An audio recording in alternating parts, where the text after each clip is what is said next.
Sexo y género. Las relaciones entre sexos están jerarquizadas y los valores dominantes son mayormente masculinos. El hecho de nacer mujer u hombre son determinantes a la hora de asimilar los valores y normas de conducta que cada sociedad considera adecuados para uno y otro sexo.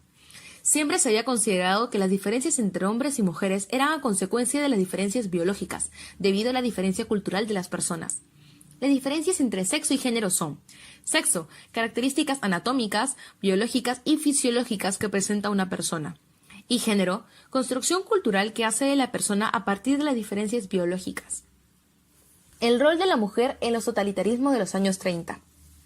Antes del ascenso de Hitler al poder y la conformación del Estado totalitario nazi, las mujeres en esa época tenían una libertad limitada. Tradicionalmente eran relegadas al trabajo del hogar y su presencia en la vida política, intelectual y cultural poco a poco se hizo presente en la ciudad de Weimar.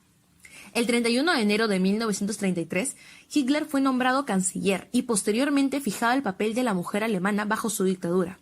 Él pensaba que la mujer alemana estaba diseñada solo para los trabajos de hogar y el cuidado de su marido. El Estado nazi y sus prácticas políticas masculinizaron la vida cotidiana, con sus signos a la mujer fuerte, bella y fértil. Sin embargo, menospreciaron a las mujeres judías y aunque hubo denuncias por injurias contra el régimen totalitario y la resistencia se hizo pública manifestándose mediante cartas y panfletos, lo cual en la mayoría de los casos terminó con la muerte de estas mujeres.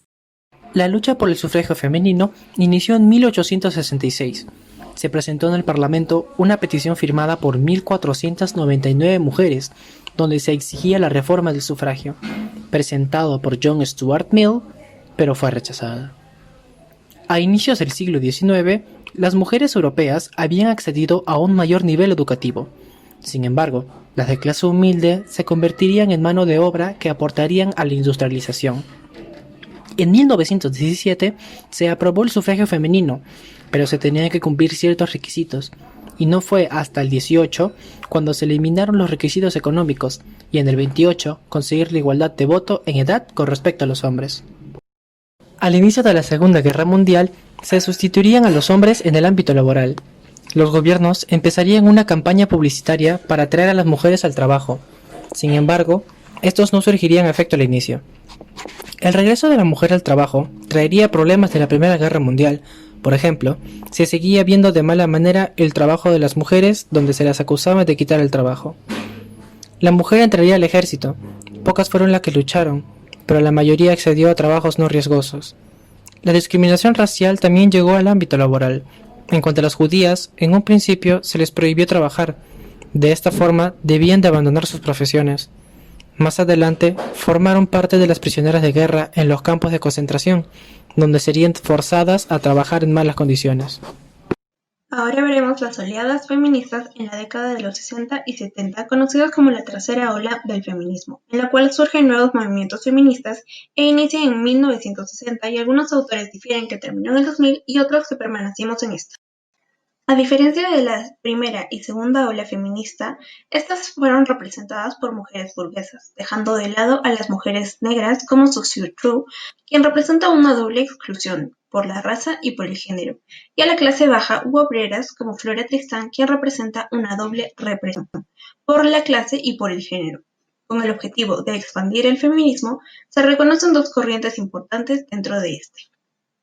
Por un lado, el feminismo socialista o radical buscaba cambiar todo el sistema, ya que debía haber una reforma en el sistema capitalista para liberar a la mujer de los roles que le atribuye el patriarcado. Por otro lado, el feminismo liberal buscaba la igualdad de derechos, a ser posible por incluirla en el mercado laboral y puestos de poder. Después de la Segunda Guerra, la mujer deja el campo industrial y vuelve al hogar. Efecto de ello, muchas mujeres empiezan a cuestionar más cosas, se enferman, se deprimen y buscan ser incluidas.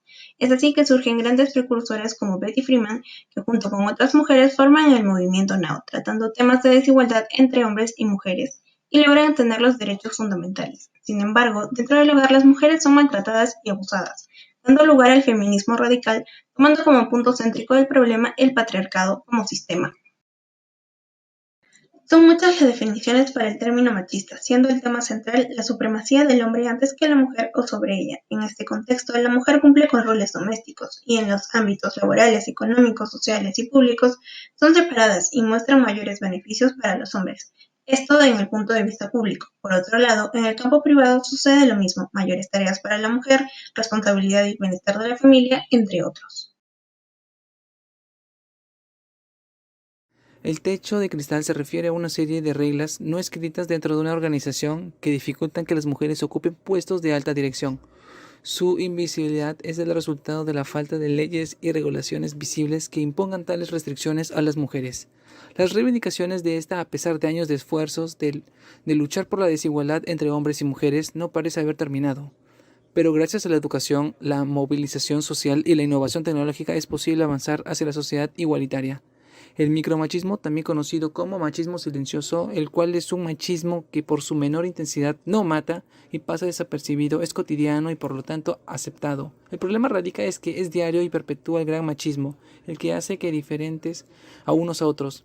Los nuevos retos para estas mujeres es sobrellevar y luchar por tener la misma acreditación laboral a medida que avanza el siglo y los procesos de modernización. La mujer ocupó cada vez con mayor asistencia nuevos espacios. La mujer no era considerada como ciudadana. Esto quería decir que no poseía derechos políticos en ningún país, ya que su papel estaba limitado a ser madre y esposa.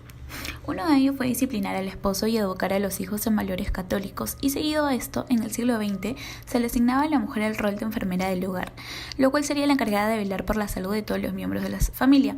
Conforme avanzaba el siglo, la mujer ocupaba mayores espacios como el teatro, el cine e incluso clubes sociales en los que antes solo se permitía el ingreso de los varones. La moda aumentó, el largo de la falda se recortó exponiendo a la vista las piernas y el uso del corset disminuyó. A pesar de esto, la vida de las empleadas domésticas fue dura. Muchas no recibían el salario a pesar de realizar estos servicios y otras recibían menos del 50% que deberían. Además de esto, las trabajadoras domésticas también desempeñaron oficios como modistas, costureras, panaderas, etc.